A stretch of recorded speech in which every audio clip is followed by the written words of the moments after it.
اللہ فرما رہا ہے ایام معدودات، یہ گنتی کے دن ہے. گنتی کے دن سے مراد یعنی پورا مہینہ رمضان المبارک کا. اب وہ 29 کا چاند ہوا تو وہ گنتی ہے، 30 کا ہوا تو 30 ایام. فمن، پھر اللہ نے ریلیف دیا، فرما فمن کان منکم مریضا. آگے آیت اللہ رب العالمین نے بیان فرمائی کہ فمن شہید منکم الشہر فلیصم، جو رمضان کا مہینہ پائے گا وہ روزہ رکھے گا. اب اس نے رمضان پا لیا، اس پر روزہ فرض ہو چکا ہے، لیکن اللہ رب العالمین نے شروع میں یہ ریلیف دیا اپنے بندوں کو. فرمایا فمن کان منکم مریضا، اگر تم میں سے کوئی مریض ہو،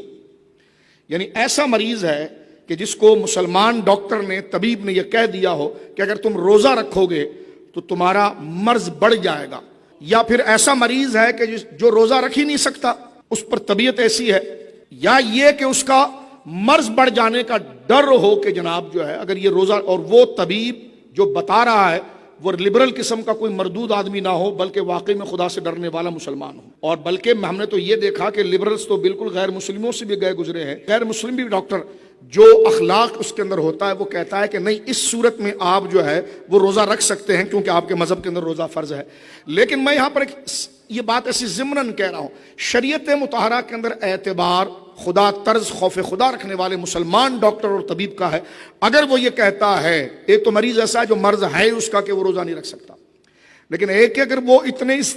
12 گھنٹے یا 11 گھنٹے یا 13 گھنٹے اتنے بڑے ڈیوریشن میں صبح صادق سے لے کر غروب آفتاب تک اگر وہ بھوکا پیاسا رہے گا تو اس کا مرض بڑھ سکتا ہے، اس کے بدن کے کوئی اور حصے میں افیکٹ ہو سکتا ہے، یہ مرض ایسا بڑھ جائے کہ دوائیاں پھر اس پر مؤثر نہ رہے. تو اللہ رب العالمین نے اس کو ریلیف دیا. فرمایا فمن کان منکم مریضا، اگر تم میں سے کوئی مریض ہو، او علی سفر، یا وہ مسافر ہو. کیونکہ مسافر یہ ہوتا ہے کہ اس کو تکلیف ہوتی ہے خود وہ، کیونکہ سفر جو ہے ظاہر سی بات ہے، سفر چاہے جتنی بھی راحت والا ہو وہ دقت والا ہوتا ہے. تو سفر کی تکلیف کی وجہ سے بھی مسافر کو اللہ رب العالمین جل وعلا نے رخصت دی ہے. مریض کو جس طرح میں نے عرض کیا مختصراً رخصت دی ہے. مسافر کس کو کہتے ہیں؟ ذرا اس کو سماعت فرما لیجئے. بندہ اپنے شہر، اپنے وطنی اصلی، جہاں وہ رہتا ہے، جہاں وہ پیدا ہوا ہے، جہاں اس کا مکان ہے، جہاں اس کی فیملی رہتی ہے، وہاں سے وہ ایسے علاقے کی طرف جانا چاہ رہا ہے جو اس کے اپنے شہر سے، وہ شہر یا وہ جگہ جہاں وہ جانا چاہ رہا ہے ایک احتیاطی کاؤنٹنگ کے اعتبار سے 99 کلومیٹر، کیونکہ 98 پوائنٹ سم تھنگ یہ عدد اس کا کاؤنٹنگ نکلتی ہے، تو میں احتیاطاً بتا رہا ہوں کہ 99 کلومیٹر. توجہ سے سن لیجئے. مسافر کس کو کہتے ہیں؟ کیونکہ ظاہر سی بات ہے مقیم پر مقیم کی عبادت واجب ہے، مسافر پر مسافر کی. جب آپ مقیم ہوتے ہیں یعنی اپنے شہر کے اندر ہوتے ہیں، اپنے گھر میں ہوتے ہیں جہاں آپ کا مکان ہے، جہاں آپ کے بچے ہیں، جہاں پیدا ہوئے، جہاں پر رہتے ہیں ہمیشہ سے، وہاں پر آپ نمازیں پوری پڑھیں گے. جیسے ظہر کی 4 رکعت ہے تو 4 پوری پڑھیں گے، اور یہ پڑھنا ضروری ہے، اس سے کم کریں گے تو گناہگار ہوں گے، نماز ہی نہیں ہوگی آپ کی. اسی طرح رمضان کا روزہ آ جائے تو آپ مقیم ہیں، مقیم بمانا ہی جو اپنے شہر کے اندر ہے وہ روزہ رکھے گا، چھوڑ نہیں سکتا. لیکن مسافر اگر آپ ہو جائیں تو ظہر کی 4 کو آپ 2 پڑھیں گے، اگر 4 پڑھا تو شدید گناہگار ہو جائیں گے. جب اللہ نے کہا ہے کہ 2 پڑھو تو اس لیے سفر کے احکام کو سمجھنا اور یہ لازم ہے. اور قرآن نے بھی دیکھے یہاں پر روزے دار کے بارے میں کیا فرمایا، فمن کان منکم مریضا او علی سفر. اللہ نے فرمایا روزہ تو ہم نے تم پر فرض کیا ہے، لیکن ایک بندہ تقاضا بشری کے اعتبار سے اس میں طاقت ہی نہیں رہے تو اللہ تکلیف مالا یطاق، کسی پر وہ احکام کا بوجھ نہیں ڈالتا جس کی وہ طاقت نہ رکھ سکے. ایسا ہمارا کریم رب ہے. فرمایا اگر وہ مریض ہو، جس کی وضاحت میں کر چکا ہوں، یا وہ سفر میں ہو. سفر سے مراد یہ ہے کہ بندہ اپنے شہر اصلی سے، وطن اصلی سے، جہاں وہ رہتا ہے، جہاں اس کا مقام ہے، جہاں وہ پیدا ہوا ہے، جہاں اس کے بیوی بچے رہتے ہیں، وہاں سے وہ جا رہا ہے ایسی منزل کی طرف، ایسے شہر کی طرف یا ایسی جگہ کی طرف جو اس کے شہر سے لے کر وہ جگہ 99 کلومیٹر دور ہے. ایک پلس وہاں اس کے رکنے کا ارادہ 15 دن سے زیادہ کا ہے. اگر وہ 99 کلومیٹر سے پہلے ہوئی تو وہ مسافر نہیں ہے. 99 کلومیٹر کے بعد جو اس کا سفر شروع ہوگا وہ مسافر ہوگا، اور وہاں اس کے رکنے کی نیت 15 دن سے شروع ہوگی. اگر 14 دن ہوئی تو وہ 14 دن ہوئی، یا 13 دن ہوئی تو وہ مسافر رہے گا. 15 دن کی نیت کر گیا تو مقیم ہو جائے گا. مثال کے طور پر ہم اپنے گھر اور مکان سے نکلتے ہیں، اور ہمارے کراچی جہاں سے ہم اپنے شہر، جہاں ہمارا شہر اینڈ ہوتا ہے، اس کے بعد ابھی 99 کلومیٹر آیا نہیں ہے، لیکن ہماری نیت کیونکہ 99 کلومیٹر یا اس سے آگے، اس سے کم نہیں، اس سے آگے جانے کی ہے، تو ہم نے ابھی اپنا شہر چھوڑا ہے، ہم مسافر ہو چکے ہیں اس نیت کی وجہ سے، لہذا راستے میں جتنی بھی نمازیں آئیں گی ہم قصر کریں گے۔ لیکن روزے کا مسئلہ ذرا پھر ایک سن لیجیے۔ قرآن یہ کہتا ہے کہ مسافر کو اللہ رب العالمین نے روزہ رکھنے کی رخصت دی ہے کہ وہ نہ رکھے، مگر کب؟ جب وہ رات کو شروع ہو چکا ہو۔ مثال کے طور پر کوئی شخص ایک روزہ اپنے شہر میں رکھ چکا ہے اور رات کو تو بندہ روزہ نہیں رکھتا، رات کا روزہ تو فرض نہیں ہے، وہ رات کے وقت اس نے سفر شروع کیا، اور جو روزے کا وقت صبح صادق کا آیا وہ حالت سفر میں آیا، اب اس کو رخصت ہے کہ وہ روزہ نہ رکھے تو اس کی اجازت ہے۔ لیکن اگر اس نے شروع اس ٹائم پر کیا کہ روزہ شروع ہونے کا وقت اس کو اقامت کی حالت میں ملا تھا تو وہ روزہ رکھے گا، کیونکہ اعتبار ہے روزے کے شروع ہونے کا۔ بات سمجھ گیا؟ مثال کے طور پر صبح 4 بجے روزے کا ٹائم شروع ہوتا ہے، کوئی شخص رات کو 10 بجے نکل گیا اپنے گھر سے یا 3 بجے نکل گیا، اس وقت نکلا ہے کہ جو روزے کا ٹائم نہیں، 3:30 بجے نکل گیا، اور وہ وقت اس کو مل رہا ہے کہ جس میں روزہ شروع نہیں ہوتا، اور وہ مسافری کی نیت کر چکا ہے اور وہ روانہ ہو چکا ہے، تو شریعت مطہرہ نے، کیونکہ اب روزہ اس کو اس وقت مل رہا ہے کہ جس دوران اس پر سفر شروع ہو چکا ہے، تو جب وہ مسافر ٹھہرا تو روزے کی رخصت ہو گئی۔ لیکن اگر اس نے سحری اپنے گھر میں کی ہے، اب اگر وہ جا رہا ہے 99 کلومیٹر یا اس سے زیادہ 15 دن کے کم کی نیت کے ساتھ، تو اب چاہے 17 گھنٹے کا ہو یا 16 گھنٹے کا ہو وہ روزہ کنٹینیو کرے گا، کیونکہ اس نے ابتدا روزے کی اقامت کی حالت میں کی تھی۔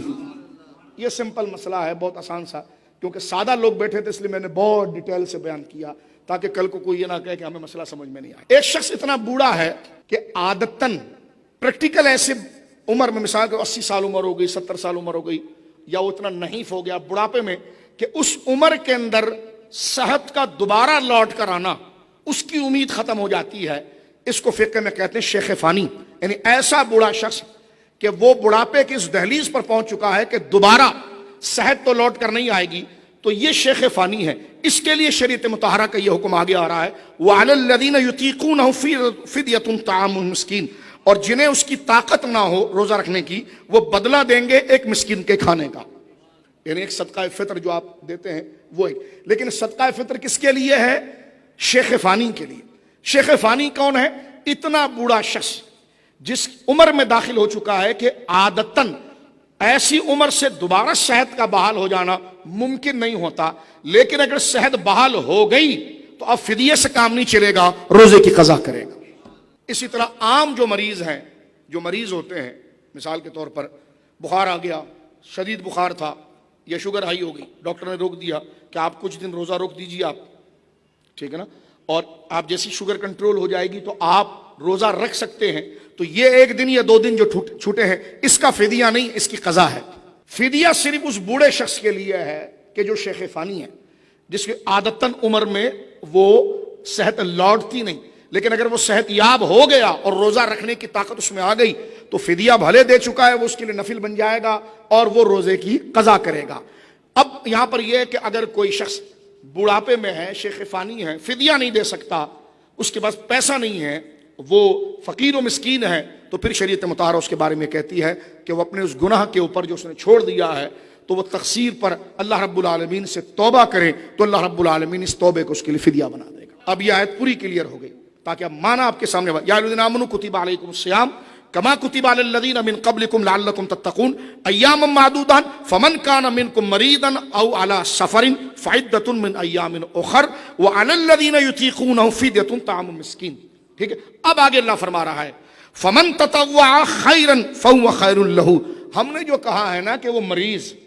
مریض روزہ چھوڑ سکتا ہے، اس کو ہم نے اجازت دی ہے، وہ مسافر جس کو ہم نے روزہ چھوڑنے کی اجازت دی ہے، اللہ فرماتا ہے فمن تطوع،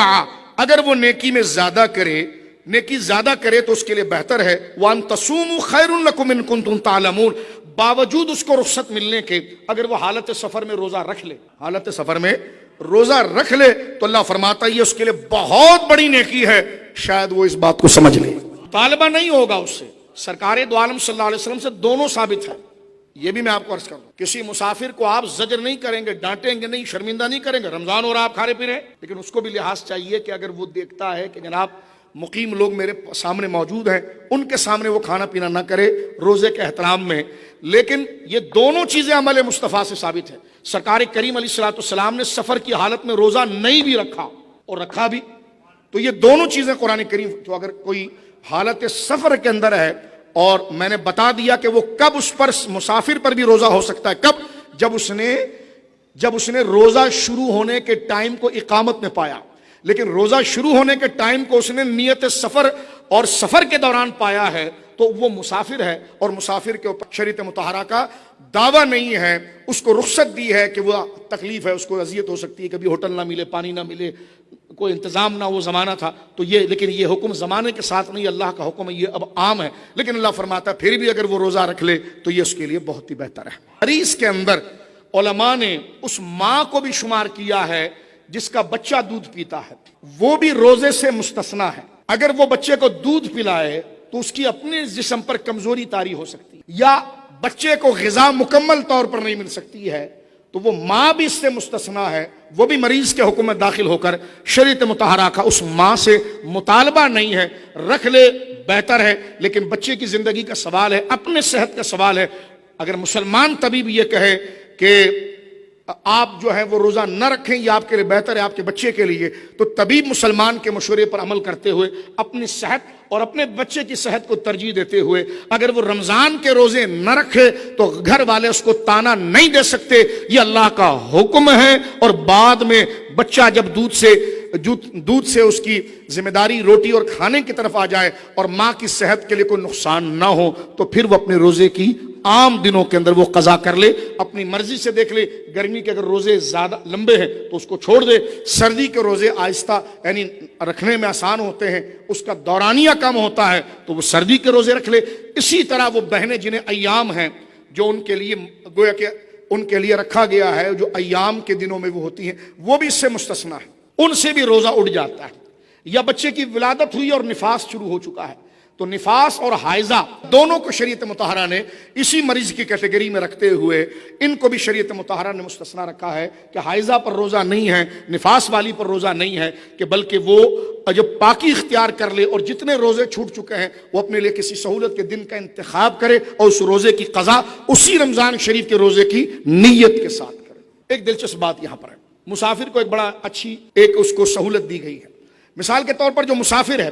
میں نے بھی عرض کیا آپ کو کہ اس کو سحری کا وقت ملا اس وقت ہے کہ جب وہ حالت سفر میں تھا، تو مسافر کو یہ اجازت ہے کہ وہ نفلی روزے کی نیت کر سکتا ہے، حالانکہ رمضان کا مہینہ چل رہا ہے۔ حالانکہ مقیم، مثال کے طور پر میں اور آپ اپنی شہر میں ہیں، میں نے پہلا روزہ رکھ لیا، 10 روزے رمضان کے رکھ لیے، آج میں نے کہا ہے 11واں روزہ جو نا ہے، میں وہ جو میرے منت کا رہ گیا تھا نا واجب، وہ رکھتا ہوں، جائز نہیں ہے کیونکہ ہم مقیم ہیں۔ یار آج میرا دل چاہتا ہے کہ میں آج اپنی والدین کے سال ثواب کے لیے 11واں روزہ ان کے رکھتا ہوں، 12واں پھر رمضان کی نیت کر لوں گا، نہیں۔ مقیم جو ہے وہ ساری نیتیں فرض ہی کی اس کی ہوں گی۔ مسافر کو یہ سہولت دی گئی ہے، ایک اس کا استثناء ہے کہ وہ حالت سفر میں بار بار عرض کر رہا ہوں کہ اس کو روزے کا ابتدائی وقت ملا سفر کی، یعنی قصر کے دوران میں ہے، اقامت میں نہیں کہ اس نے سحری کی ہے اپنے گھر کے اندر، اب وہ مسافر بن رہا ہے تو وہ روزے کو مکمل کرے گا۔ لیکن روزہ شروع ہو رہا ہے صبح 4 بجے اور وہ گھر سے رات کو نکل پڑا ہے اور مسافر ہو گیا ہے، اب اس نے کہا نہیں یار میں تو قرآن نے کہا ہے نا کہ روزہ رکھ لو تو اچھا ہے، تو اس کے لیے زیادہ بہتر ہے کہ وہ رمضان کا روزہ رکھے۔ لیکن رمضان کے روزے کی بجائے اگر وہ نفلی روزہ یا اپنے کوئی قضا کا روزہ یا نظر معین کا روزہ رکھنا چاہے، کیونکہ شریعت کا مطالبہ اس کا نہیں تھا، تو اس کے سامنے یہ آپشن ہے کہ وہ اپنے روزے کو کسی بھی نیت کے ساتھ رکھ سکتا ہے۔ لیکن بہتر یہ ہے کہ وہ رمضان کی کاؤنٹنگ کو پورا کرے، کیونکہ رمضان کی جو مبارک دن ساعت اور لمحات چل رہے ہوتے ہیں، سارا 11 مہینے ایک طرف، نہ رمضان کی طرح رات دوبارہ آتی ہے، نہ وہ ہوا دوبارہ آتی ہے، نہ وہ گرمی دوبارہ آتی ہے، نہ وہ سردی دوبارہ، یعنی وہ خیر والی، وہ برکت والی، اس کے اندر جو برکت موجود۔ یہ قرآن کریم کی آیت ہم نے گویا کہ آیت نمبر 183 سے لے کر ہم نے یہاں پر 185 جو روزے سے متعلق ہے، اللہ کی توفیق سے اس میں جو ضروری مسائل تھے اس آیت کی تفسیر بھی ہو گئی اور ہم نے ضروری مسائل جان بھی لی۔